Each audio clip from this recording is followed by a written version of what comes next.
Hello hello. Hello sir, నమస్తే అండి. జై శ్రీరామ్ అని చెప్పండి సార్. నేను వచ్చి వందనాలండి. నేను క్రిస్టియన్ మాట్లాడుతున్నాను. చెప్పండి సార్. చెప్పండి సార్. హేమంత్ మాట్లాడు దోరగల్లో. సార్ హేమకాంత్ అండి. అవునండి. అదే మీ దగ్గర ఏదో బుక్ ఉన్నదని చెప్పి అంటున్నారు. ఏం బుక్ అండి అది? బయటపడ్డ ఏసు బతుకని. అదే ఫ్రీగా ఇస్తారా, డబ్బులు పెట్టాలా? మీరు క్రైస్తవులు కదండి, మీరు తెలుసుకుంటా అంటున్నారు కదా. తెలుసుకుంటా అంటే ఇస్తానండి, ఫ్రీగానే పంపిస్తా. అయితే పోస్టల్ ఛార్జ్ మీరు పెట్టుకోండి. పోస్టల్ ఛార్జీ పెట్టుకుంటాంలే. ఫ్రీగా పంపిస్తా. తెలుసుకోండి యేసు ప్రభు ఎవరో ఏంటి, అసలు యేసు ప్రభు వారి యొక్క చరిత్ర ఏంటి, ఆయన వంశం ఏంటి, అసలు యేసు ప్రభు గురించి బైబిల్ ఏం చెబుతున్నారో మీరు తెలుసుకోండి. ఆ దోసలో చదివి అబ్బాయి ఆ జ్ఞానాన్ని తెలుసుకొని బయటకు వచ్చేస్తా. మీరు బయటకు వచ్చారా? మీరు క్రిస్టియన్ గా ఉన్నారా ఫస్ట్? అవునండి. ఎన్ని సంవత్సరాలు? నేను చదవటం మొదలుపెట్టే బైబిల్ 6 సంవత్సరాలు చదివాను. 6 సంవత్సరాలు చదివారా? మరి లేకపోతే ఇప్పుడు మళ్ళీ కొత్త పుస్తకం ఇంకో పుస్తకం రిలీజ్ చేస్తున్నానండి. పరలోకంలో శూన్యం అనే పుస్తకం కూడా వస్తుంది. పూర్తి స్థాయిలో క్లారిటీ వచ్చేసింది. పరలోకంలో శూన్యం అనే పుస్తకం కూడా రిలీజ్ చేయబోతున్నా. అర్థం కల నాకు సార్. ఇది కాకుండా ఇంకొక పుస్తకం కూడా రాస్తున్నాను సార్ అని చెప్తున్నా. ఓకే. ఆ పుస్తకం పేరు ఏం పేరు? పరలోకంలో శూన్యం. పరలోకం శూన్యమా? దానికి ఎవిడెన్స్ ఒక లేఖనం చెప్పండి, ఏదన్నా విషయం. సార్ ఇప్పుడు నేను ఈ పుస్తకం రాశాను. ఈ పుస్తకం రాసినట్టు ఆ పుస్తకం కూడా ఈ పుస్తకం ఉంది. ఇవేనో నేను ఇప్పుడు క్రైస్తవులు అయితే చెప్తున్నాను. ఈ పుస్తకం మీద మీరు కేసు ఫైల్ చేస్తే 1000 రూపాయలు ఇస్తానని చెబుతున్నాను. ఒకవేళ ఈ పుస్తకంలో విషయాలు తప్ప నిరూపిస్తే 1,00,000 ఇస్తానని చెప్పాను. ఈ పుస్తకం పూర్తిగా తప్ప నిరూపిస్తే 10 లక్షలు ఇస్తానని చెప్పాను. మరి ఇప్పుడు నేను మొత్తం ఈ పుస్తకం రాసింది కూడా పూర్తిగా బైబిల్ ఆధారంగా రాసే. బైబిల్లో రిఫరెన్స్ లేకుండా ఒక్క వాక్యం నేను రాయను. మన మొత్తం అసలుకి బైబిల్ ఆధారమే సార్.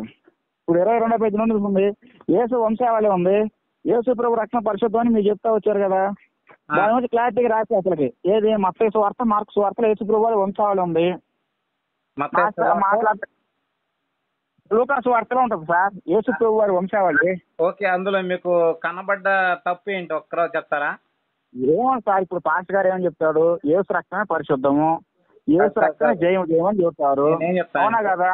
పాస్టర్ మాటలు మనకు వద్దు కానీ బైబిల్లో ఉండే మాటలు తీసుకోవాలి మనం. నేను చెప్పేది నా మాటలు చెప్పినప్పుడు నేనేంటి యేసు ప్రభు రక్తం నిజంగా పరిశుద్ధం అని తెలుసుకున్నాను బైబిల్ ఆధారంగా. బైబిల్ తెలిసిన పాస్టర్లు ఉన్నారు, తెలియని పాస్టర్లు కూడా ఉన్నారు. ఇప్పుడు పాస్టర్లను బట్టి బైబిల్ డిసైడ్ చేయకూడదు మనం సార్. అందుకనే సార్ వాళ్ళని బట్టి డిసైడ్ చేయకూడదు కాబట్టి వాళ్ళు చెప్పేది నిజం అబద్ధం తెలుసుకోవాలని చెప్పి నేను బైబిల్ పూర్తిగా చదివాను. 6 సంవత్సరాలు 14 అదే పని పెట్టా. పొలం పని చేసుకొని రావటం చదవటం, పొలం పని చేసుకొని రావటం చదవటం. ఓకే. ఇప్పుడు తెలుసుకున్న దాంట్లో మీరు మిస్టేక్ గా గమనించిన బైబిల్లో ఏదైనా ఒకటి చెప్తారా నాకు? ఇప్పుడు ఫస్ట్ యేసు ప్రభు రక్తం అనేది అది పరిశుద్ధం కాదని చెప్పాను. 100% బైబిల్ ఆధారంగా అసలు ఆయనది ఉన్నతమైన రక్తం కూడా కాదని చెప్తాను. బైబిల్ ఆధారంగా చెప్తా. ఒకటి, యేసు ప్రభు వారి రక్తం పరిశుద్ధమైనది కాదు.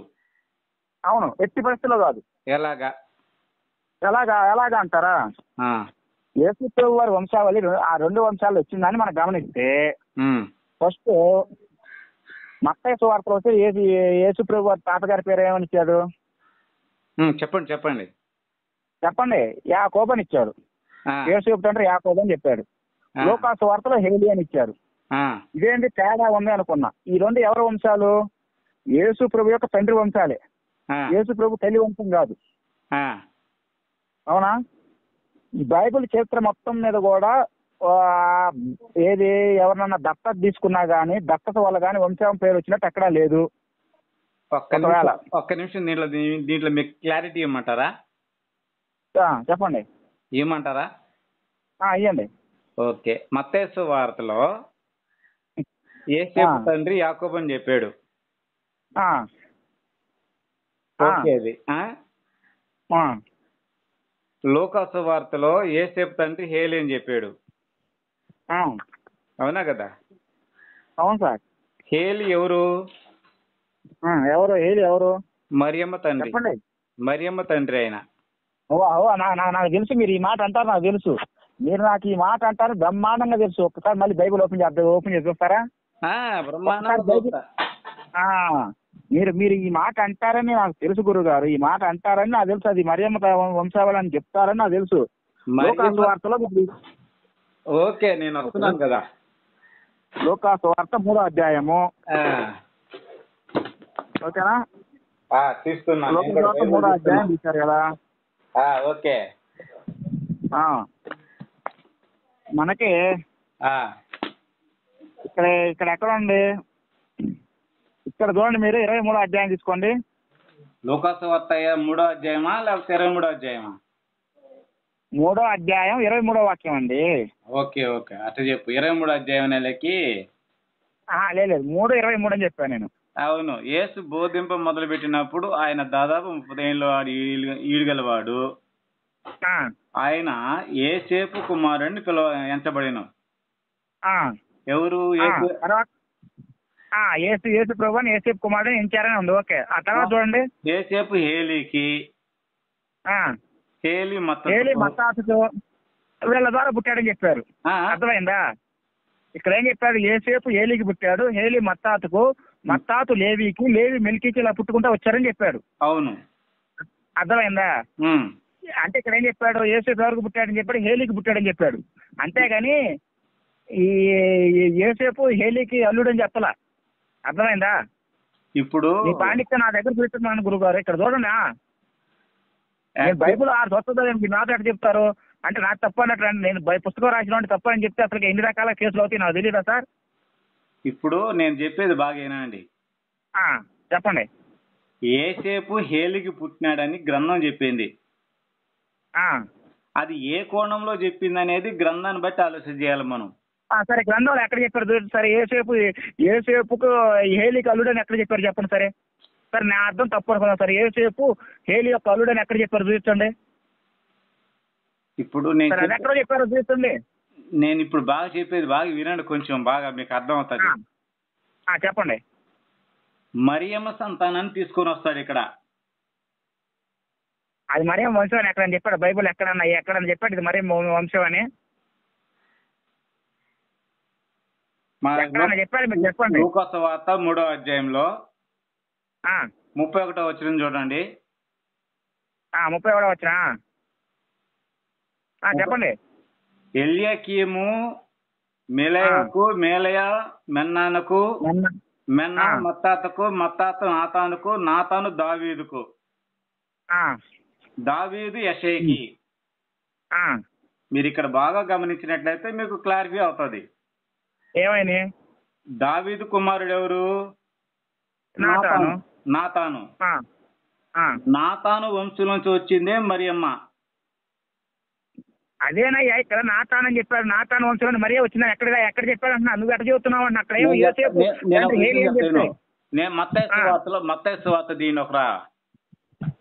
మీరు చెప్పండి. మీరు ఎక్కడ చూసినా నేను చేస్తాను. మత్తయి సువార్తది. అసలు మనకు బైబుల్ అంటే లఫలఫలు ఆడిస్తా ఉంటాం. చెప్పండి. 1వ అధ్యాయంలో అలా ఆడిస్తే మంచిదేగా. చెప్పండి. ఎక్కడ మత్తయి సువార్త ఎక్కడ చూడాలి చెప్పండి. 1వ అధ్యాయంలోకి వచ్చేసాను. 1వ అధ్యాయం అసలు మీరు చెప్పకముందే నేను తీసి పెట్టాను రెడీగా. నాకు తెలిసి మీరు మత్తయి సువార్త అంటారని. ముందే తెలుసా నీకు? అందుకని తీసి పెట్టా. ఇంకా అది కాకపోతే ఇదే దీంట్లోకి వస్తారు కదా. ఇప్పుడు 6వ వచనం. యెషయా రాజైన దావీదు అన్నాడా? ఇక్కడి నుంచి యేసు ప్రభు వారి యొక్క జననాన్ని తీసుకొని వస్తూ దావీదు వంశం నుంచి వచ్చినటువంటి యేసేపుని చూపిస్తాడు. అర్థమైందా? ఆగండి. ఇక్కడ నుంచి వచ్చి యేసేపుని ఇచ్చాను. ఇక్కడ ఏమని చెప్పాడా? మత్తాను యాకోబును కనెను, యాకోబు మరియా భర్త అయిన యేసేపును కనెను చెప్పాడు. క్లారిటీగా చెప్పేశాడు ఇక్కడ కూడా. బాగా ఒకసారి చూడండి, గ్రంథం చూడండి. ఆ గ్రంథాన్ని చూస్తారు చెప్పండి సార్ మీరు. ఆరో వచనంలో యెషయా రాజైన దావీదును కనెను. ఉరియా భార్యగా నుండిన ఆమె యందు దావీదు సొలొమోను కనెను. సొలొమోను తీసుకొచ్చాడా దావీదు కుమారుడు సొలొమోను. సొలొమోను నుంచి వంశావళులు చెప్పుకుంటూ యోసేపుని తీసుకొస్తాడు. దావీదుకి సొలొమోను పుట్టుంటాడు, నాతాను కూడా పుట్టుంటాడు. అవును ఇద్దరు, అవును వాళ్ళిద్దరు బత్షెబా సంతానము. మరి ఇద్దరికి ఎట్లా పుడతాడు యోసేపు? నేను అదే అండి గురుగారు నేను చెప్పింది. ఇంకొక విషయం ఇప్పుడు ఆగండి గురుగారు ఒక విషయం ఆగండి. మీరు పెద్ద పప్పులో కాదు నేను చెప్తా వినండి, ఒక్క నిమిషం ఆగండి.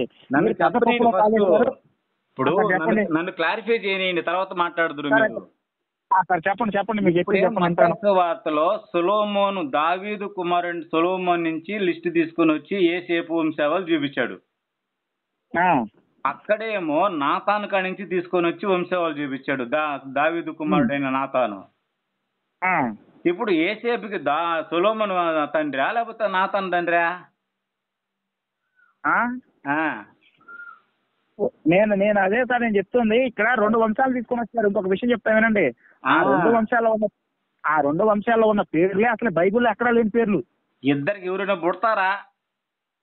నేను అదే సార్ నేను చెప్తా ఫైనల్ గా అర్థమైందో. ఒక్క నిమిషం ఈ ఇద్దరిలో యోసేపుకి పర్ఫెక్ట్ తండ్రి ఒకడే ఉంటాడు, అవునా కదా? అవును. దావీదు అదే సొలొమోను నాతాను కాదు కదా. కాబట్టి యోసేపు సొలొమోను వంశంలో వచ్చాడని చెప్పడానికి మత్తయి సువార్తలో క్లారిఫై చేసింది. దావీదు వంశంలో వచ్చినటువంటి నాతాను యొక్క వంశంలో వచ్చిందే మరియమ్మ. ఎందుకంటే వాళ్ళ చట్ట ప్రకారంగా ఒకే గోత్రంలో చేసుకోవాలా, గ్రంథం చెప్పినట్టుగా. వాళ్ళ గోత్రాలు వాళ్ళే చేసుకోవాలా, వేరే గోత్రం చేసుకోకూడదు బైబిల్ చెప్పిన ప్రకారంగా. ఒక నిమిషం ఆగండి గురుగారు, మీరు చాలా ఎక్కువ చెప్పారు కానీ ఒకే గోత్రంలో చేసుకుంటారని బాగానే చెప్పారు కానీ ఇక్కడ విషయం చెప్తా వినండి. ఇక్కడ నేను ఒక విషయం చెప్తా వినండి. చెప్పండి. సీక్రెట్ ఏంటంటే బైబుల్లో మీరు చెప్పారు చూసావా, లూకా, హేలి, మత్తాతు, మెల్కి, యన్న, మతాతియా, నగాయి, ఎస్లీము, మయాతు, సిమి, ఈ పేర్లు, యన్న, మేరీ, అద్ది, ఈ పేర్లు బైబుల్ చరిత్రలోనే లేని పేర్లు. నీకు ఆ విషయం తెలుసా? మీకు ముందు ఆ విషయం బైబిల్లో ఈ పేర్లు ఈ రచయిత ఎక్కడి నుంచి రాశాడు అని ఆలోచిస్తే అసలు ఈ పేర్లు బైబిల్లోనే లేని పేర్లు. ఆ ఒక్క లోకా సువార్తలో తప్పించి ఎక్కడా కనపడదు. మీకు ఆ విషయం అన్న తెలుసా? ముందు ఇప్పుడు 22 పేర్లు బైబిల్ చరిత్రలో ఎక్కడా లేని పేర్లు వీడికి కల్పించి రాశాడు. కల్పించి రాసుకున్నాడు అది.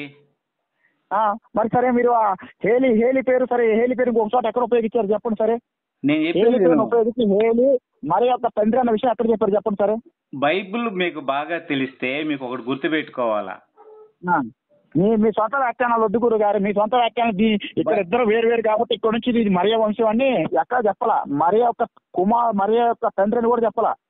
అక్కడ కూడా గట్టిగా చెప్పాడు హేలి యొక్క కుమారుడు యోసేపు అని చెప్పాడు. క్లారిటీగా డిక్లరేషన్ చేస్తున్నాడు. ఒక్క నిమిషం యోసేపు హేలేకి ఎలాగ కుమారుడైనాడు అనే ఒక విషయాన్ని కూడా నువ్వు ఆలోచన చేయాలా. ఎలా అయ్యాడు? కంటే అవుతాడు కాదు, గ్రంథంలో ఉండే లిస్ట్ చట్టం ప్రకారంగా అవుతాడు. గ్రంథానికి ఒక చట్టం ఉంది, దాని ప్రకారంగా కుమారుడు అవుతాడు. ఏ గ్రంథం ఎక్కడుంది రిఫరెన్స్ తీసుకోండి. మీరు రిఫరెన్స్ తీసుకోండి, నేను తీసుకుంటాను. ఆ రిఫరెన్స్ తీసుకోండి గురుగారు, చూపిస్తా ఉండు. ఎక్కడ హేలి పేరు ఒక్కసారే వాడాడు. ఇంత గొప్పగా రాసిన గ్రంథకర్త అయితే తక్కువ మరి యొక్క తల్లిదండ్రుల పేర్లు ఒక మాటలో రాసి అయిపోయింది. నువ్వు నేను కొట్టుకోవాల్సిన అవసరం లేదు కదా. ఇది బైబిల్ దేవుని గ్రంథం. ఇది బైబిల్ గ్రంథంలో తప్పులే బాగా తెలుసు. బుక్ కాదు ఇది. బైబిల్ గ్రంథం కాబట్టి కల్పించి బాగా రాశారని చెబుతున్నా. బైబిల్ దేవుడు మెయింటైన్ చేస్తాడనమాట. మీరు ఆ భ్రమలో బతుకుతున్నారు కాబట్టి చెప్పా కదా. ఇప్పుడు నేను పాంప్లెట్ తయారు చేశాను, కనీసం ఆ పాంప్లెట్ కన్నా 10 ప్రశ్నలకైనా సమాధానం చెప్పండి రా బాబా అని చెప్పా. ఇంతమందికి ఒక పాఠ్యం ముందు సమాధానం చెప్పినట్టు లేదు. సమాధానం చెప్తాను కదా. యేసు జీవితం అనేది ఎంత కల్పితం అనేది నేను చూపించా.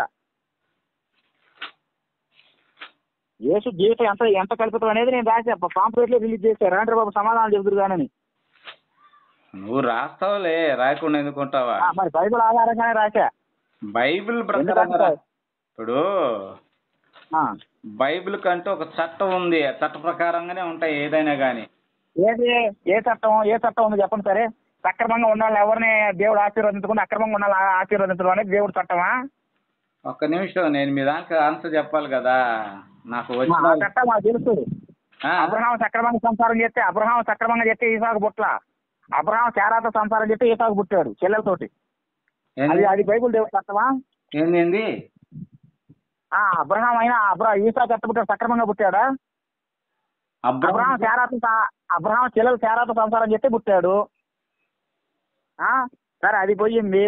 సరే, అదే వంశంలో ఉన్నది ఎవరు? సెల్మా ఎవరిని పెళ్లి చేసుకున్నాడంటే సెల్మా బోయాజుని సెల్మా ఎవరిని పెళ్లి చేసుకున్నాడు? రాహాబుని పెళ్లి చేసుకున్నాడు. రాహాబ్ ఎవరు? వేశ్యను కూడా ఆశీర్వదించి బోయాజుని పుట్టించాడు దేవుడు. ఒక్క నిమిషం ఆగుతావా? సంబంధాలు కదా, దేవుడికి ఎలాంటి సంబంధాలు ఇష్టం నాకు బాగా తెలుసండి. బోయాజులు ఎవరు? బోయాజులు ఎవరు? మోయాబులో రూతుని తీసుకొచ్చాడు. రూతుకి బోయాజుని పెళ్లి చేశాడు. ఇప్పుడు నువ్వు క్వశ్చన్ లేకుండా బాగకూడదు.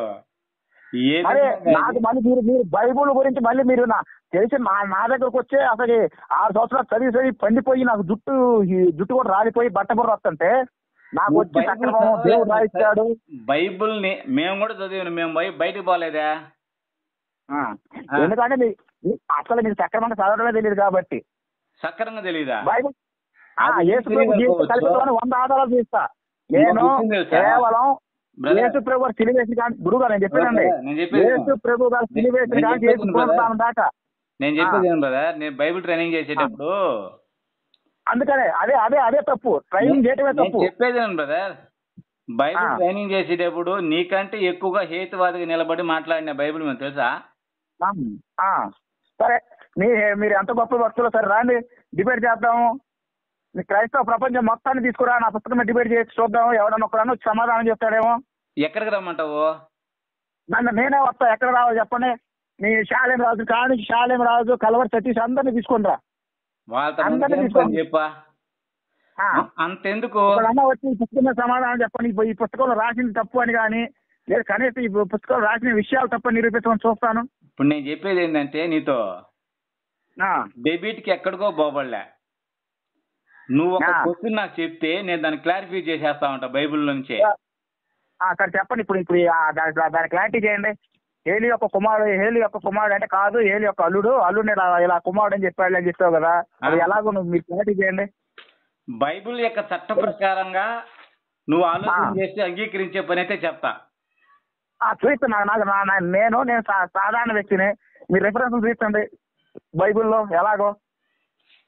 నేను ఒప్పుకుంటాను. తప్పైతే ఇప్పుడు గురుగారు అని అన్నారు. మేము సేపు నేనే మాట్లాడలేదు. మీరు అంటున్నారు నేను ఎప్పుడైనా తప్పైతే గురుగారు నేను తప్పనే చెబుతాను. గురుగారు నా తప్పేనని చెబుతా. ఓకే, మంచిది మంచిది మంచిది. ఇప్పుడు విషయం బయటికి రావడం ముఖ్యం. కానీ ఒకవేళ నేను తప్పు చేసి ఉండొచ్చు, ఒకవేళ ఏమన్నా నాకు ఒకవేళ నీకు అంత జ్ఞానం లేకుండా రాశానేమో. మీరు చూపించండి, ఒప్పుకుంటాను. Okay okay okay okay okay ఒక్క నిమిషం, నాకు వచ్చిన టక్కన గుర్తుకు రావాలి కదా. ఏం వచ్చినావు నాకు చెప్పండి సార్, నేనే చెబుతా ఎక్కడ ఉందో. సలఫెహాదు కుమార్తెలు ఉంటారు తెలుసా? ఎవరు? సలఫెహాదు కుమార్తెలు ఎక్కడ చెప్పు? కుమార్తెలు ఒక్క నిమిషం ఆగండి. పేరు రాశానండి. పేజీ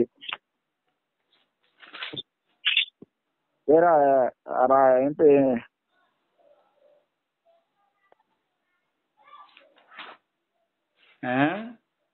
ఒక్క నిమిషం చూస్తున్నాను.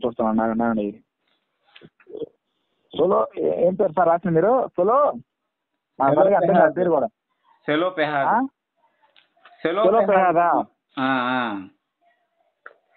ఒక్క నిమిషం ఆగండి. సెలోపెహాదు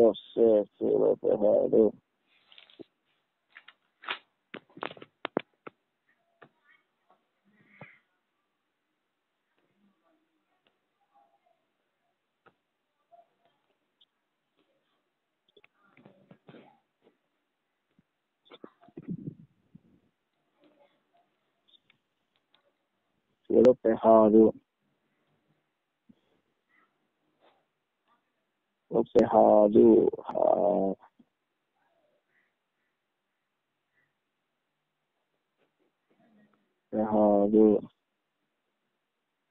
సెలోపెహాదు గురించి మీకు సంఖ్యాకాండం 26 అధ్యాయం ఉంది చూడండి సార్. ఓకే, మీరు చర్చింగ్ చేసి చూసినందుకు చాలా థ్యాంక్స్. 26 అధ్యాయంలో ఉంటది సెలోపెహాదు గురించి. 27 అధ్యాయంలో 27 అధ్యాయం తీయండి.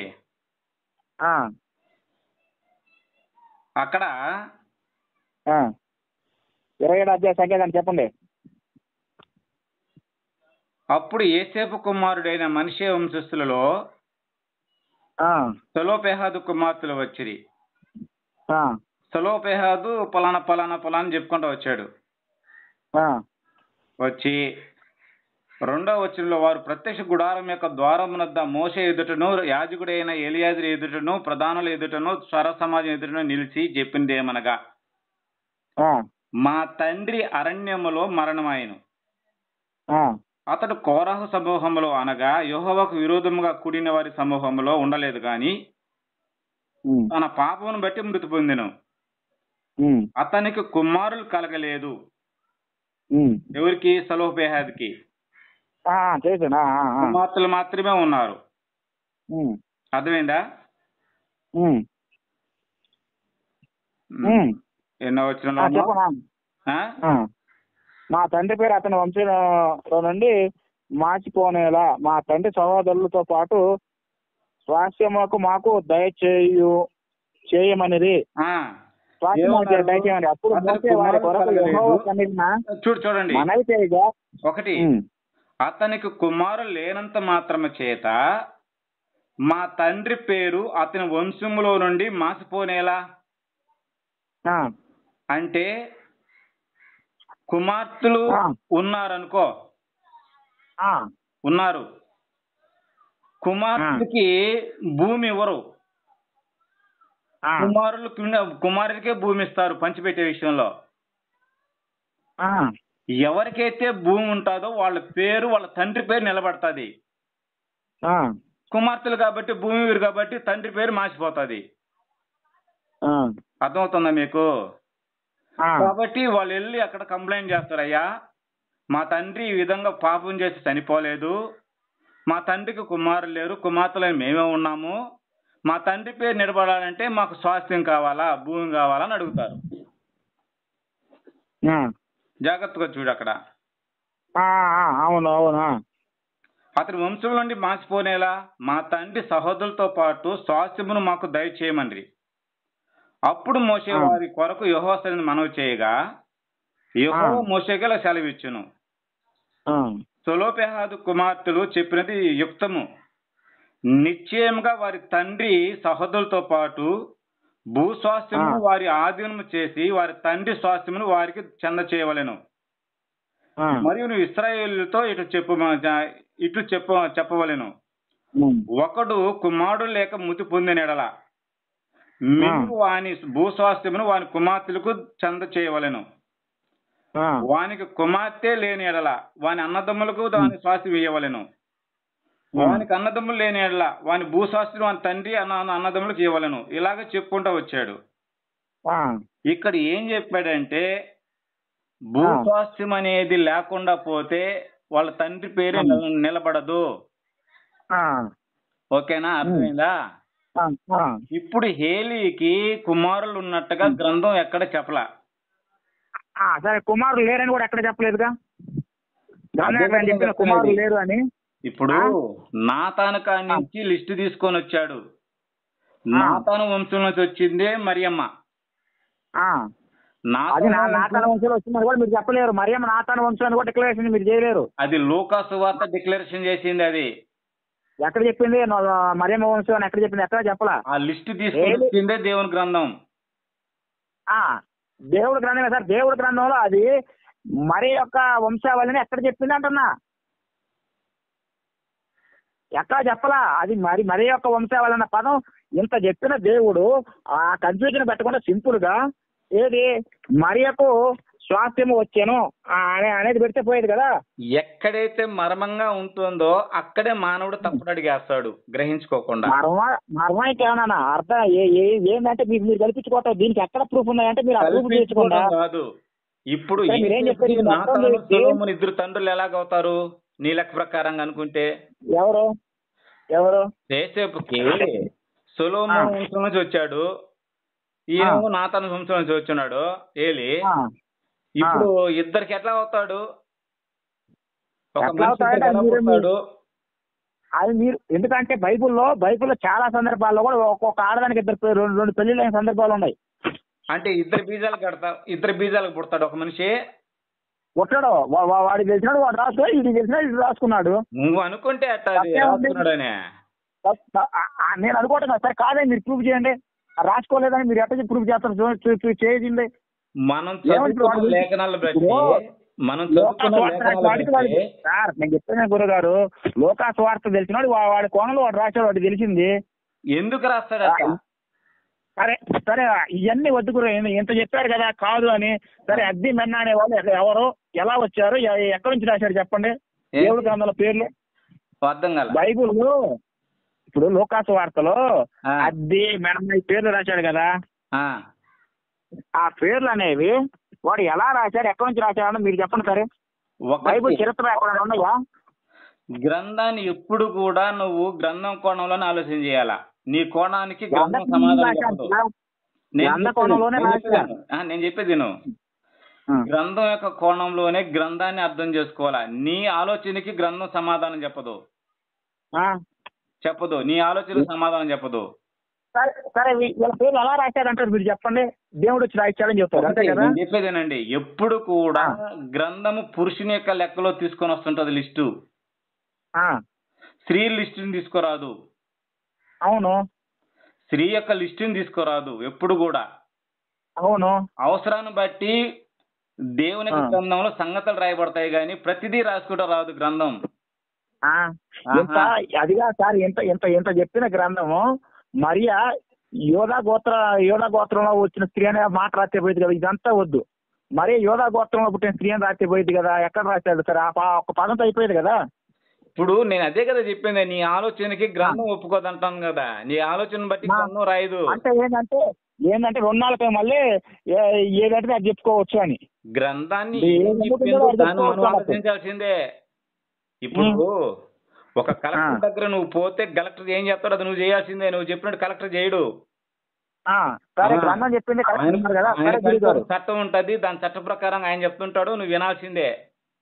సరే గురుగారు, సరే గురుగారు సింపుల్ గా నేను ఇదిగో సరే మీరు గ్రంథ ప్రకారం అన్నారు కాబట్టి నేను గ్రంథ ప్రకారమే సరే ఆలోచిస్తాను. చిన్నది, చాలా చిన్నది, చాలా చిన్నదండి. ఎక్కువగా నేను అడగను చాలా, ఎందుకంటే మళ్ళీ మిమ్మల్ని బాధ పెట్టినట్టు కానీ మళ్ళీ ఎందుకంటే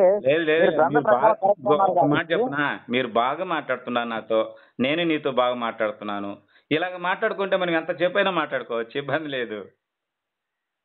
గురుగారు చిన్న విషయం గురుగారు ఏంటంటే యేసు ప్రభు వారు ఏం చెప్పారంటే పేతురు చెప్తాడు ఏమని, నువ్వు కోడి కుయ్యక ముందు ముమ్మారు యేసు ప్రభు నాకు తెలియదని చెప్తామని చెప్పాడు కదా. అవును కదా గురుగారు. అవును. మరి ఇప్పుడు మనం చూసుకుంటే మత్తయి సువార్త ఇది ప్రకారం చూస్తే మత్తయి సువార్తలో మత్తయి, లూకా, యోహాను సువార్త ప్రకారం చూస్తే కోడి కుయ్యక ముందు అంటే ఏంది, కోడి మొదటి కోట వేసేలోపు నువ్వు చెప్తావని చెప్తే యేసు ప్రభు వారు మార్కు సువార్తలోకి వచ్చేసరికి కోడి 2 సార్లు గురించి చెప్పారు. ఏంటి గురువు గారు, ఏది కరెక్ట్ చెప్పండి సార్. ఈ 2 గ్రంథ ప్రకారం చెప్పండి. నేను కొత్త కనిపెట్టడం కాదు గురువు గారు, మనం చూద్దామంటే నీకు ప్రూఫ్ చేస్తా గురువు గారు. కోడి 2 సార్లు చెప్తారు. నేనేమంటున్నానంటే దీనికి ఈ విషయంలో నువ్వు కొత్తగా కనిపెట్టావు అనుకుంటున్నావేమో. అది చెప్పండి సరే. 2 సార్లు కోడిపోతుంది, 1 సారి కోడిపోతుంది. నేను చెప్పేది బాగా విను, కొంచెం విను. ఇప్పుడు నువ్వు కొత్తగా కనిపెట్టావు అనుకుంటున్నావు ఆ క్వశ్చన్ ని. నేను కనిపెట్టాను, నేను చెప్పట్లేదు గురుగారు. నాకు వచ్చిన డౌట్ చెప్పాను సార్. గ్రంథ ప్రకారం మీరు చెప్పండి అన్న, నేను కనిపెట్టాను, నేను చెప్పలేదే. రావిపూడి రవిశాస్త్రి అనే ఒక ఆయన ఆల్రెడీ క్వశ్చన్ వేస్తున్నారు 83లోనే. మరి సరే అది ఎలాగో మీరు చెప్పండి సార్. ఇప్పుడు గ్రంథ ప్రకారం ఏదో ఆలోచన సమాధానం వచ్చి ఉంటుంది కదా. దానికి వాళ్ళు పెట్టిన టైటిల్ ఏంటంటే ఆ, దేవుని యొక్క శాస్త్రాన్ని ధిక్కారం చేసిన కోడి అని పెట్టాడు. ఆ. ఆ దానికి సరే, సరే. ఆన్సర్ చెప్పమంటావా? ఆ.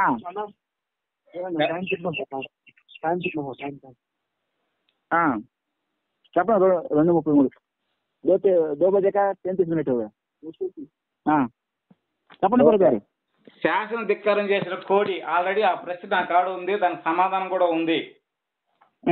ఏంది? చెప్తానేనండి. ఆ.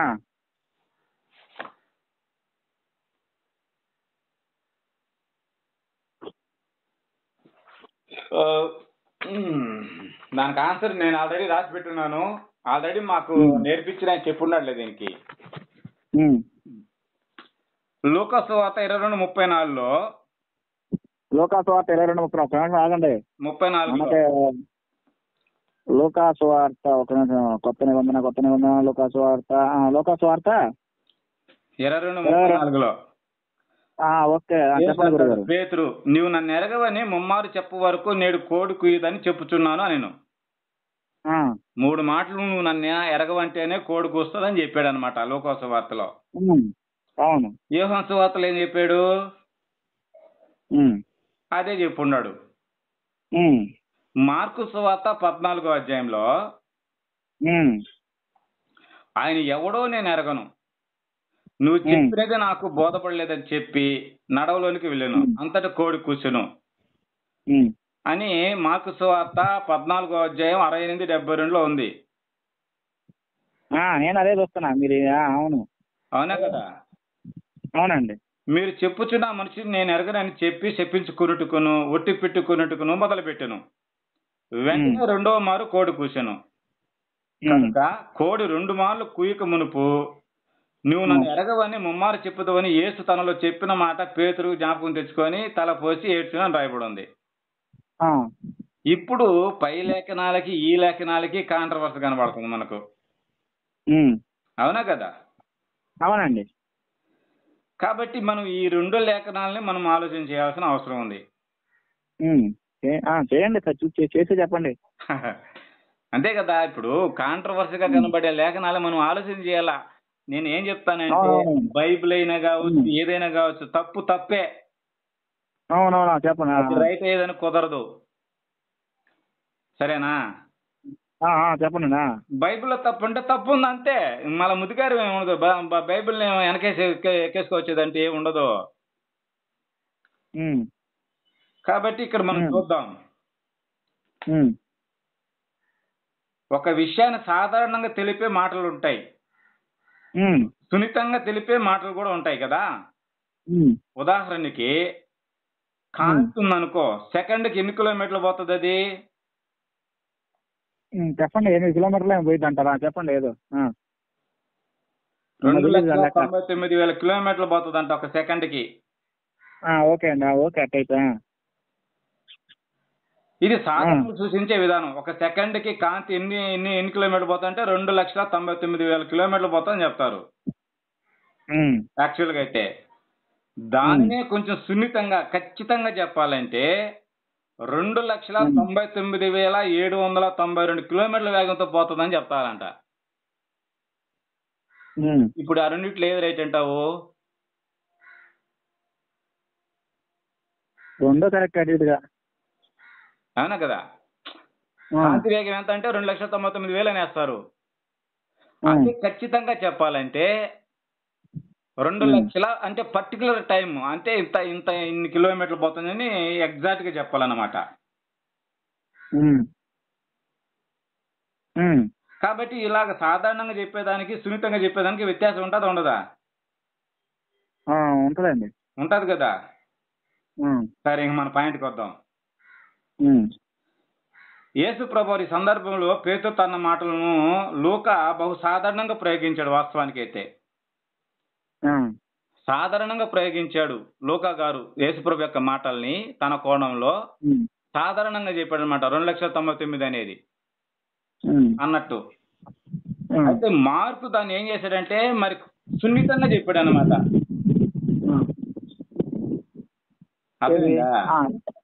ఎట్లా చెప్పాడు చెప్పండి. ఆడ కోడికి ఒకేసారి అని చెప్పాడంటే మళ్ళీ సున్నితం ఏంది మరి? అసలు మీరు దానికి దీనికి ఇప్పుడు దానికి చిల్లర ఉంది అని చెప్పడం తప్పు లేదు. ఇప్పుడు అయ్యా ఇంకా 2,99,000 ఇంకా ఇంకా ఉంది ఆయన సుమారుగా అని చెప్పాడు. సుమారుగా అంటే ఇంకా ఉండొచ్చు అని అర్థం. కానీ అక్కడ సుమారుగా కోడి కుయ్యొచ్చు అని చెప్పాలా? అక్కడ డిక్లరేషన్ కోడి కుయ్యడం అంటే సులువు అంతవరకు శాసనం అది. లోక రచనలో ఆయన సాధారణంగా చెప్పేసాడు అనమాట తన రచనలో. మార్కు గారు అయితే దాన్ని కొంచెం పర్టికులర్ గా చెప్పాడు అనమాట. అది జరిగింది అక్కడ. గురువు గారు ఆడ పర్టికులర్ గా చెప్పడం కాదు, యేసు ప్రభు కూడా క్లారిటీ చెప్పేశాడు. యేసు ప్రభు అక్కడ 2 సార్లు అని చెప్పాడు, ఇక్కడ ఒకసారి అని చెప్పాడు. అంటే యేసు ప్రభు అబద్ధం ఆడుతున్నాడని చెప్తున్నారు. మీరు నాకు అర్థం కాల. మరి యేసు ప్రభు వారు అబద్ధం చెప్పారు. ఆడ చెప్పింది కూడా యేసు ప్రభు వారు చెప్పారు పర్టికులర్ గా. ఏమని? నువ్వు ముమ్మారు నన్ను తెలియదు అని చెప్పారు, కోడి కుయ్యదని చెప్పి పర్టికులర్ గా చెప్పేశాడు. కోడి కుయ్యక మునిపే నువ్వు చెబుతావు అని.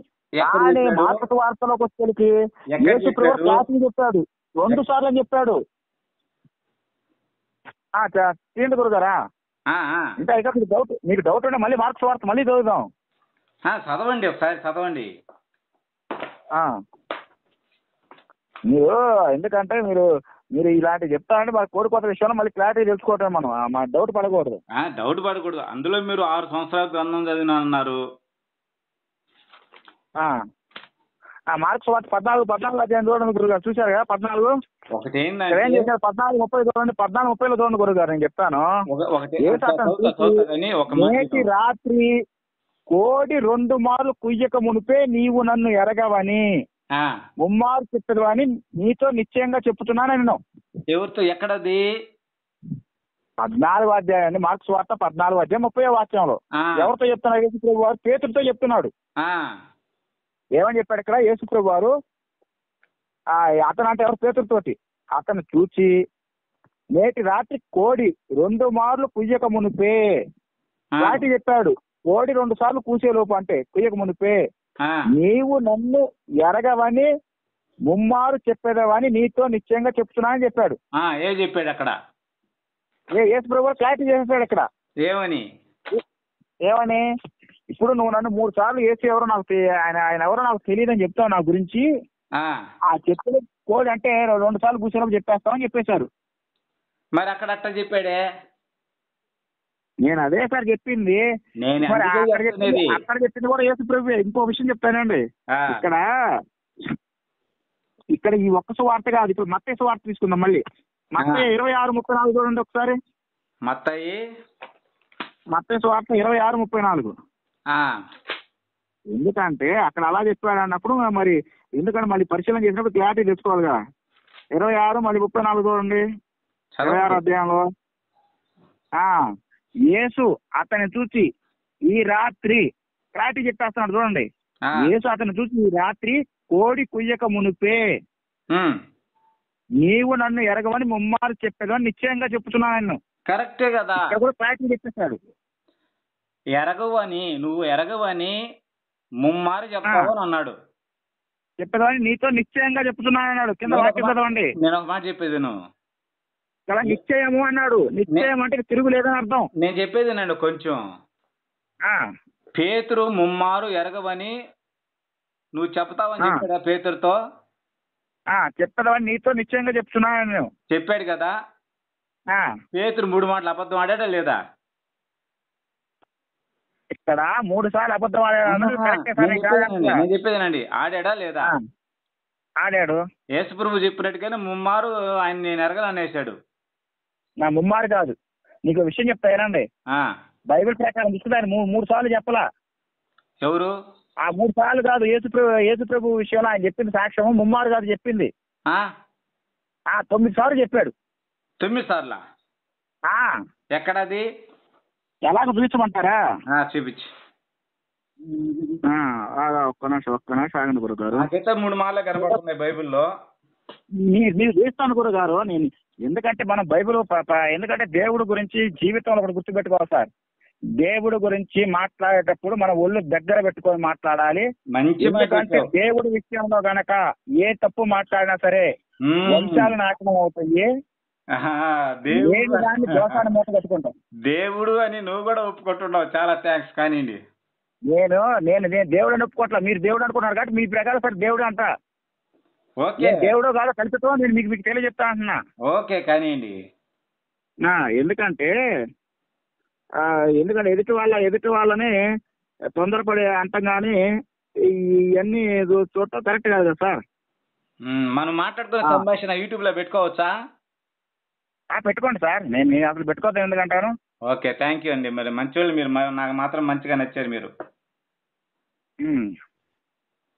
ఇప్పుడు మీకు పేతురు విషయం వచ్చేసరికి మీకు చూస్తాను. 9 మాటలు అన్నారు కదా, ఎక్కడ అని 26 అధ్యాయం గురువు గారు చెప్తానండి. 26 అధ్యాయంలో వచ్చారా? వచ్చాను. ఇక్కడ ఇప్పుడు 26 అధ్యాయంలో 68, 69 నుండి చూడండి. 68, 69 69 నుండి చూడండి. 69 నోట్ చేసుకోండి. 26, 69. పేతురు వెలుపుట ముంగిట కూర్చుండి ఉండగా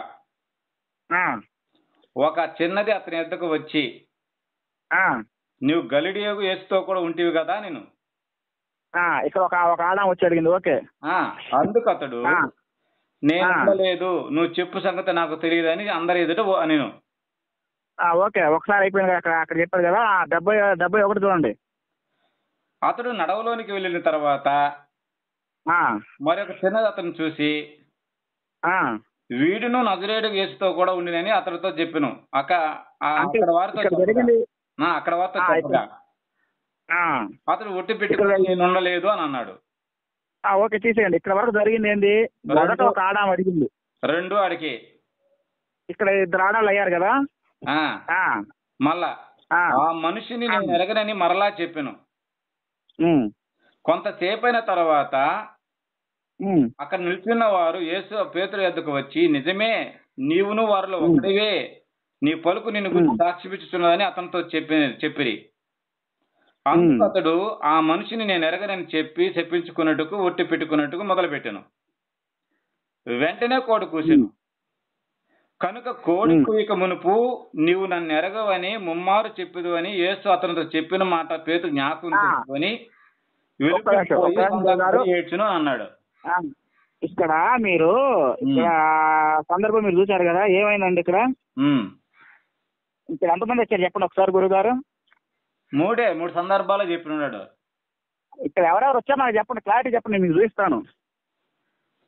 ఫస్ట్ ఒక ఆడామా, తర్వాత మరొక ఆడామా, తర్వాత అక్కడ ఉన్న కొంతమంది అని చెప్పారు. ఓకేనా? ఓకే. ఇక్కడ 3 అయిపోయారు కదా. ఇప్పుడు మనం మత్తయి సువార్తలోకి వెళ్దాం. మత్తయి సువార్తలో ఉండేది మనం. సారీ మార్క్స్ సువార్తలోకి వెళ్దామండి గురుగారు. ఓకే. ఓకేనా? వెళ్దాం. ఇప్పుడు ఒక్క నిమిషం ఆగండి గురుగారు, అలాగే ఉండండి. మార్కు సువార్త అధ్యాయం చెప్తానండి.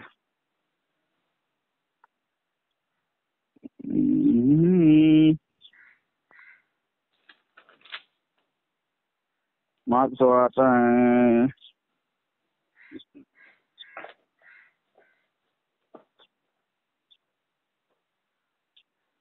ఇప్పుడు 14వ అధ్యాయం గురుగారు. 14వ అధ్యాయం 66వ వాక్యం చూడండి గురుగారు. 66 చదవండి. 14:66. కింది భాగంలో ఉండగా ప్రధాన యాజకుని కుమార్తెలో ఒకటి వచ్చి పేతురు చలి కాచుకుంటున్నట్టుగా చూశాను. అతని నిదానం చూసి, నీవును నజరేయుడుగా యేసుతో కూడా ఉండిన వాడువు కావా నేను. అందుకు అతడు, ఆయన ఎవడో నా ఎరగను, నువ్వు చెప్పినది నాకు బోధింపబడలేదని చెప్పి నడవలోనికి వెళ్ళాను. అంతటి కోడి కూర్చును. ఆ పనికెత్తి అతను చూసి, ఇక్కడ ఏం చెప్పాడు? ఆ పనికెత్తే అంటే ఎవరో ఇందాక ఏ పనికెత్తే జరిగిందో ఇక్కడ మళ్ళీ ఆ పనికెత్తే అని చెప్పేశాడు. చదవండి. ఆ పనికెత్తి అతను చూసి, వీడు వారిలో ఒకడని దగ్గర నిల్చున్న వారితో మరలా చెప్పసాగాను. అతడు మరలా నేను కాను. కొంతసేపు అయిన తర్వాత దగ్గర నిల్చున్న వారు మరలా పేతురును చూసి, నిజంగా వారిలో ఒకడువు, నువ్వు గలిలియువు కదా అనిరి. అందుకు అతడు, మీరు చెప్పుచున్న మనిషిని నేను ఎరగనని చెప్పి చెప్పించుకున్నట్టుకు మొట్టి పెట్టుకున్నట్టుగా మొదలు పెట్టాను. ఆ, వెంటనే రెండో మారు కోడి కూర్చుని కనుక ఆ. కోడి రెండు ఓకే, మార్లు అయిపోయింది అయిపోయింది గురుపు. గురుగారు అయిపోయింది. ఆ, ఇక్కడ ఒకే ఆడ 2 సార్లు అడిగింది కదా, ఆ, ఆ పని గట్టి అని చెప్పాడు. ఆ, అంటే ఇది 4వ సందర్భం ఒకటి యాడ్ అయింది ఇక్కడ. ఆ, అవునా? ఆ. తెలుసు. ఆ తర్వాత మళ్ళీ లోకాలకు వెళ్దాం. మీకు క్లారిటీ చెప్పేస్తాం, ఎందుకంటే మళ్ళీ ఏ, ఇబ్బంది పడుతుంది కదా. ఓకే, లోకాలకు ఓకే, వెళ్దాం. ఓకే. పోదాం. ఇక్కడ 4 గేమ్లు కదా, లోక చూపిస్తా, లోక కూడా చూపిస్తాను మీకు గురువు గారు. ఆహా, రండి. లోక ఆ, లోకాసు వార్త ఒక్క నిమిషం అండి.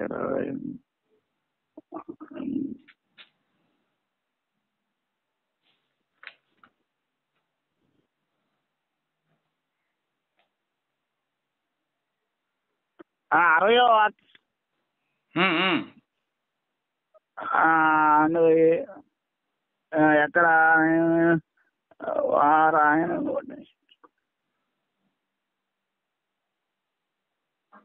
56 చూడండి సార్. ఎన్నో అధ్యాయము? లోకా సువార్త ఒక అండి, లోకా సువార్త 22. ఓకే. అంతట కొందరు నడుము మింగట మంట వేసి చుట్టూ కూర్చున్నప్పుడు పేతురు మధ్య కూర్చున్నాను.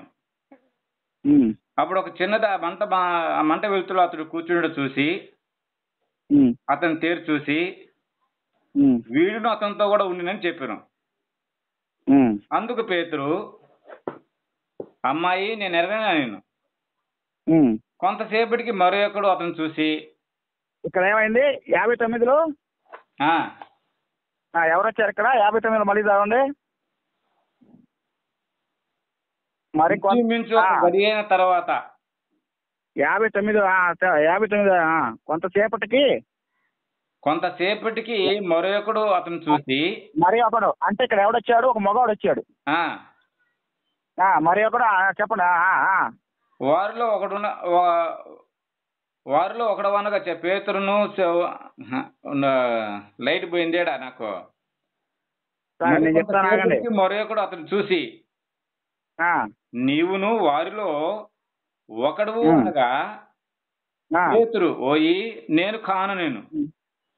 ఇక్కడ ఓకే. ఇంచుమించు మరొకడు ఆగనాడు ఇక్కడ. ఇప్పుడు ఎన్నో వాడు కలిశాడు ఇక్కడికి? 6వ వాడు. ఇది 5వ సందర్భం, 6వ సందర్భం కానివ్వండి. ఇక్కడ ఆల్రెడీ ఒక మగవాడు వచ్చాడు.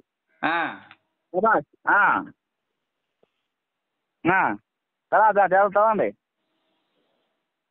ఇంచుమించు ఒక గడి అయిన తర్వాత మరొకడు నిజముగా ఉండెను. వీడు గలిలీయుడని చాలా దృఢముగా చెప్పెను.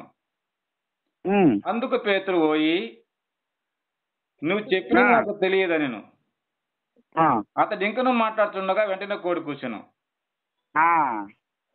ఎన్ని సందర్భాలు ఇక్కడ? ఎంతమంది మగవాళ్ళు వచ్చారు? 2 వచ్చున్నారు. అంటే అంతకుముందు 2 సందర్భాలు, ఇప్పుడు ఎన్ని అయినాయి? 6 చెప్తానండి. నేను చేస్తాను ఆయన గురువు గారు. మళ్ళీ ఒక మగవాడు తీరాడు. మీరు అసలుకి నేను చెప్పిన దాన్ని మీరు కాదు, అట్ట కాదు, ఇట్ట కాదు, అట్ట అని మీరు నాకు చెబుతుంటే సరే ఏమన్నా అర్థం కాదు, చూద్దామని చూస్తా ఉన్నా. ఇప్పుడు యోహాను సువార్తలోకి వెళ్దాం. యోహాను సువార్తలోకి వెళ్దాం. కరెంట్ పోయింది. మీరు దాటి కొత్తగా చెప్పానండి. ఎందుకు వచ్చింది? నిజాలు చెప్పేటప్పుడు కరెంట్ అలాగే వచ్చింది సార్. ఇప్పుడు వచ్చిందిలే కరెంటు. అందుకనే నిజాలు తెలియవచ్చు. 13వ అధ్యాయం 35వ వచనం నుంచి మళ్ళా పోయింది. అలా అడిగేవాళ్ళని చెప్పాను. 38 అన్నారు కదా, దాంట్లో కాదులే అడగాలి. అడగాలి నాకు చెప్తాను. ఆయన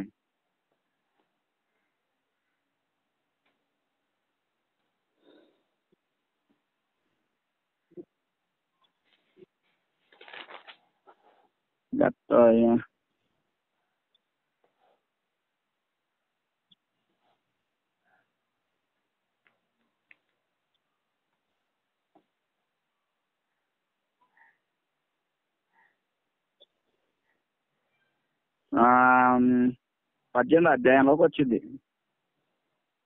చూడండి. 18 అధ్యాయం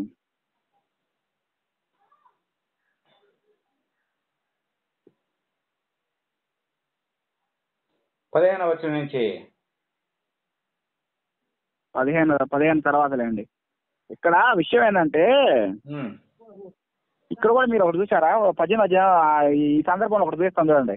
ఉమ్, 15 అధ్యాయం చూస్తే ఉమ్, ఆ 3 సువార్తల్లో కేవలం యేసు ప్రభువుని అనుసరించింది సియోను అని పేతురు మాత్రమే అనుసరించాడని చూస్తే, ఈ 15 అధ్యాయం ఇక్కడ 15 వాక్యానికి వచ్చేసరికి 18 అధ్యాయంలో ఉమ్, ప్రధాన యాజకుడు నిలవైన ఇంకొక శిష్యుడు కూడా పేతురుతో పాటు వెళ్ళాడని చెప్పారు. ఉమ్, మరి ఇక్కడ 2 శిష్యులు ఎందుకు చెప్పారు నాకు అది అర్థం కాదు. దాంట్లో ఒక్క శిష్యుడు కేవలం పేతురు ఒక్కడే పోయాడని చెప్తే ఇక్కడ మాత్రం ఇది చూపించారు. సరేలే, ఇదంతా ఎందుకులే కానీ ఉమ్. ఇక్కడ మీరు చూడండి, ఇక్కడ 16 చూడండి సార్. 18-16 వచనమా? ఉమ్. పేతురు ద్వారమునొద్ద బయట నిల్చుండెను గనుక ప్రధాన యాజకుని నిలవైన ఆ శిష్యుడు బయటకు వచ్చి ద్వారపాలకురాలితో మాట్లాడి పేతురు లోపలికి తోడుకొని పోయిన.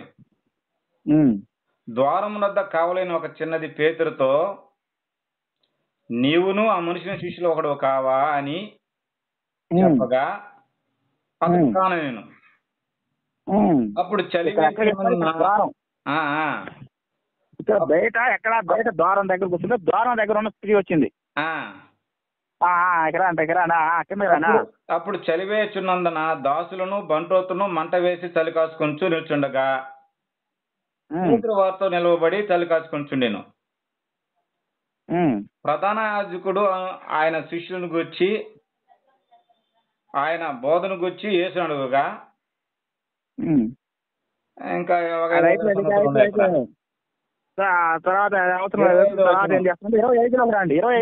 పేతురు నిలవబడి చలి కాసుకొంచుండగా వారతను చూసి, నీవును ఆయన శిష్యులు ఒకడు కావా అని చెప్పగా అతడు, నేను కాను, నేను ఎరగను. పేతురు ఎవరిని చెవి తెగనెరికనో వాని బంధువు ప్రధాన యాజకుని దాసునితో ఒకడు నువ్వు ఆ తోటలో గురుగారు పేతురు నిలబడి చలి కాచుకుంటున్నారు. వారు అతన్ని అంటే అక్కడ ఉన్న వారు అడిగారు ఏమైనా అక్కడ అంటే ఇప్పుడు 2వ సందర్భంలో అక్కడ ఉన్న జనం వచ్చేసారు, గుంపు ఏది చలి కాచుకుంటున్న మంట దగ్గర ఉన్న గుంపుల వాళ్ళు వచ్చేసారు.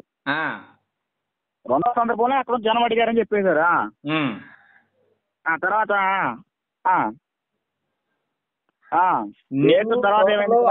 కూడా ఉండగా నేను చూడలేదా అని చెప్పినందుకు పేతురు, నేను ఎరగనని మరొకసారి చెప్పాను, వెంటనే కోడి కూర్చును అని రాయబడి ఉంది.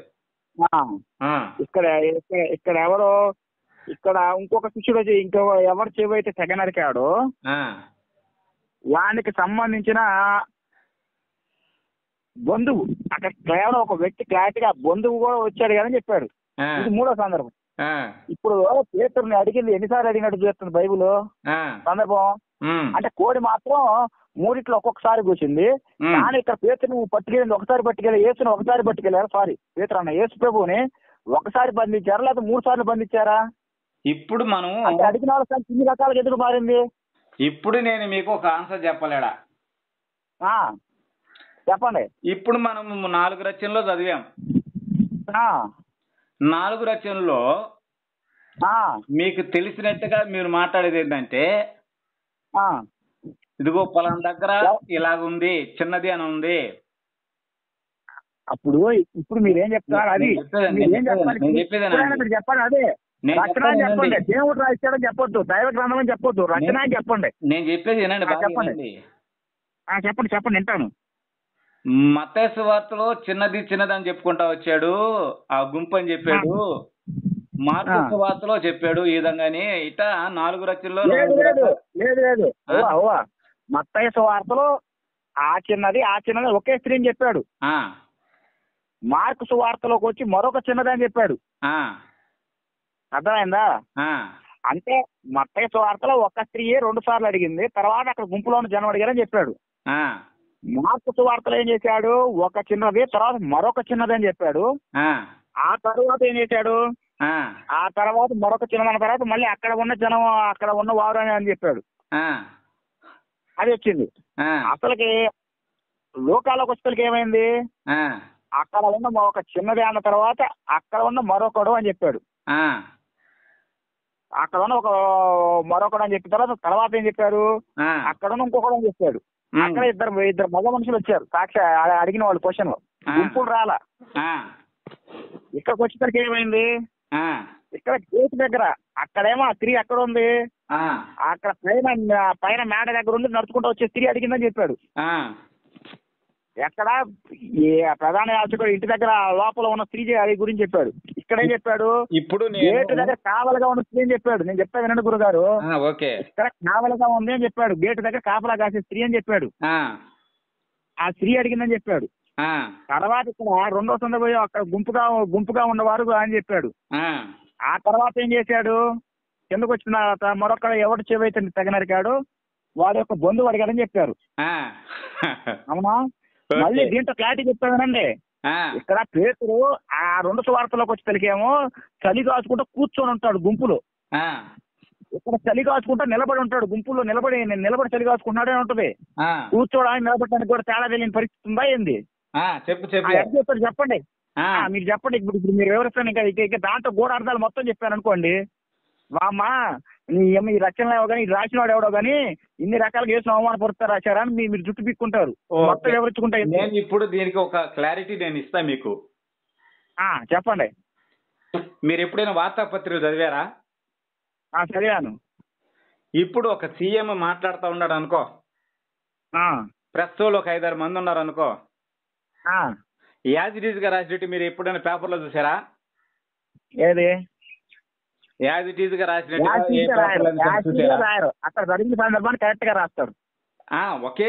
ఇప్పుడు దీంట్లో వచ్చిన మ్యాటర్ దాంట్లో యాజ్ ఇట్ ఈజ్ వచ్చినట్టు చూసినారా మీరు? యాజ్ ఇట్ గా రాస్తారు. ఆ విషయం ఏదైతే ఉందో మెయిన్ విషయం చెప్తారు. ఏం జరిగిందో చెప్తారా? నేను చెప్పేదాన్ని మీరు కొంచెం ఆలోచన చేయండి అంతే. తర్వాత నేను ఆన్సర్ ఇస్తాను. నేను మళ్ళీ ఆన్సర్ ఇస్తాను. దాని మీద ఆన్సర్ ఇస్తా. ఇప్పుడు చంద్రబాబు నాయుడు సీఎం అయినాడు, ఒక ప్రెస్ మీట్ పెట్టాడు, మాట్లాడుతున్నాడు. అవును. 4 ఉన్నారు రిపోర్టర్లు. అవును, నలుగురు ఒక రకంగా రాయరు. నేనే ఒప్పుకుంటున్నాను. చెప్పండి.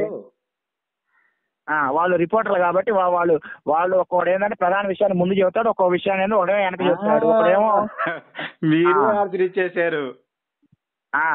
అంటే కాన్ఫరెన్స్ మీటింగ్ ఒకటే, చెప్పేది ఒక ఆయనే, వినేది 4. కానీ ఒకే మ్యాటర్ ఎందుకు రాయరు? చెప్పున్నా. అవును, నేను చెప్పాను కదా సార్. వాళ్ళు విన్న దాన్ని బట్టి రాసుకుంటే వెళ్తారు. వాళ్ళకి ఏది ముఖ్యమంటే అది ముందు రాస్తారు, వెనక రాస్తారు. అలాగనే పరిశుద్ధాత్ముడు కూడా వాళ్ళకి తెలిసిన సంగతులను రాయించాడు అక్కడ. రాయించేటప్పుడు పరిశుద్ధాత్మ మతి లేదు. కాసేపేమో గుంపు అని చెప్పాడు, కాసేపేమో ఒక స్త్రీ అని చెప్పాడు, ఒకే స్త్రీ అని చెప్పాడు, ఇంకో సందర్భం ఇద్దరు స్త్రీలు వచ్చారని చెప్పాడు అంటారు. అంతే కదా? దాన్ని ఏమంటారు? రాసేవాడు చెప్తా వినండి. గురుగారు, ఈ సందర్భాన్ని మీరు కూలి చేయదు. నేను చెప్తానండి. స్టేజ్ మీద ఎవరెవరు కూర్చున్నారంటే ప్రతి పార్టీకి 4 రాసినా సరే ముఖ్య అతిథిగా చంద్రబాబు నాయుడు, తర్వాత జనసేనకు సంబంధించిన పవన్ కళ్యాణ్ గారు, మరియు బీజేపీకి సంబంధించిన పురంధేశ్వరి గారు ఈ వేదిక మీదకి వచ్చారని రాస్తాడు. రాసిన తర్వాత ముఖ్య విషయం రాసుకుంటూ వెళ్తాడు. అర్థమైందా? ముఖ్య విషయాన్ని అలా రాస్తాడు. కానీ ఇక్కడ ఏంది అంటే ప్రశ్నించడం అనేది అది మెయిన్ విషయం, అది ముఖ్య విషయం.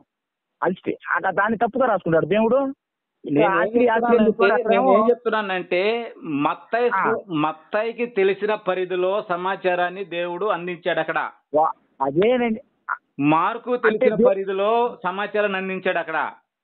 లోకాసు తెలిసిన పరిధిలో సమాచారాన్ని అందించాడు అక్కడ. అలాగే సమాచారం సేకరించి రాసుకున్నాడు. దాన్ని సమాచారం అందించడం అనరు. రచయితలు అనేవాళ్ళు రాసుకుంటారు. 4టిని ఒక దగ్గర కూర్చుకొని, ఆ 4 సువార్తలు చెప్పినటువంటి మ్యాటర్ని ఒక దగ్గర కూర్చుకొని బాగా ఆలోచించేయి. మీరు చేసి చెప్పండి. ఎట్టగో దేవుడు రాయిచ్చాడు అన్నారు, ఎట్ట రాయిచ్చాడు ఏందన్నది మీరు చెప్పండి సార్. వింటాను, ఇప్పుడే వింటాను. కరెక్ట్ ఎట్టగో అలాగే చూడు. ఆ 4 సందర్భాల్లో వాళ్ళు చెప్పినటువన్నీ ఒకటి రాసుకుంటారా? అదే గురువు గారు చెప్పింది. కోడికోత కామనం కానీ ప్రశ్నించిన వాళ్ళ సంఖ్య మార్చాడు. అంటే ఏంటంటే మత్తకి వచ్చేసరికి దేవుడు ఎలా సేకరించిపోయేసి అంటే ఒకే స్త్రీ పేరు రాయరా, ఆ స్త్రీ అని రాయ్యా, తర్వాత కొంత జనవరి రాయిచ్చాడు. ఇప్పుడు ఏంటంటే దేవుడు మీ దేవుడు